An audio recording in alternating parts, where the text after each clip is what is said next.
دو لوگوں نے کاروبار کیا مل کے، ایک بوڑھا شخص تھا اور ایک نوجوان تھا۔ نوجوان جو تھا اس کے بچے تھے اور بوڑھا فارغ البال تھا اور اس کی بس ایک بیوی، اور وہ بات ختم۔ آج کل تو جو معاشیات کے ماہرین ہیں وہ سبق یہ دیتے ہیں کہ کسی سے مل کے کاروبار نہ کرنا، تھوڑا کر لینا، مل کے نہ کرنا۔ لیکن ایک زمانہ تھا کہ مل کے کاروبار کیے جاتے تھے اور برکت بھی ہوتی تھی۔ کاروبار انہوں نے کیا کھیتی باڑی کا۔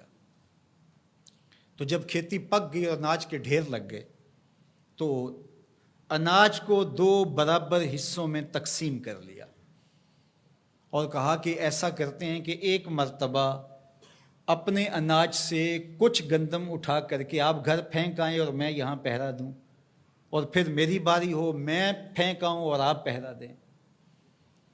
تو باری باری ہم یوں اپنا اپنا حصہ اپنے گھر تک منتقل کر دیں۔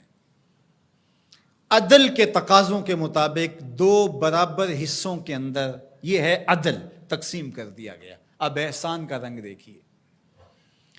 جب بوڑھا شخص گٹھڑی اٹھائے اپنے حصے کی گندم سے، غلے سے کچھ حصہ اٹھا کے گھر چھوڑنے گیا تو جوان نے سوچا میں تو جوان ہوں، میرا غلہ سال سے پہلے ختم بھی ہو جائے گا تو مزدوری کر کے بچوں کا پیٹ پال لوں گا، لیکن بوڑھا کیا کرے گا؟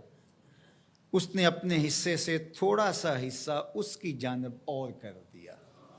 یہ ہے احساس، یہ ہے احسان۔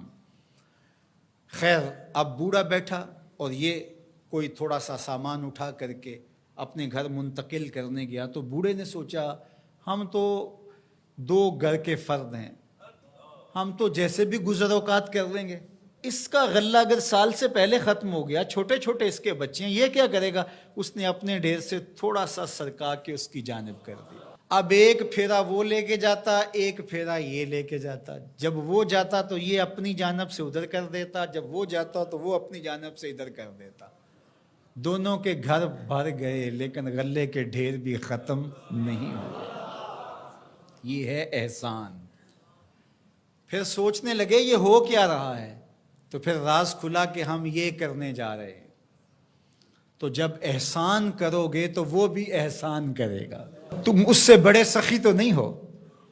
لیکن آج کیا ہوتا ہے، آج اگر دو اکٹھے مل کے کاروبار کر لیں تو بابا جائے گا تو جوان ادھر سے کر لے گا، اور جوان جائے گا تو بابا جی کہیں گے تھوڑا سا میں ادھر سے کر لوں، تو دونوں کے گھر بھی خالی رہیں گے اور غلے کے ڈھیر بھی جلدی چٹکی میں ختم ہو جائیں گے۔ اس لیے عدل کے تقاضے بھی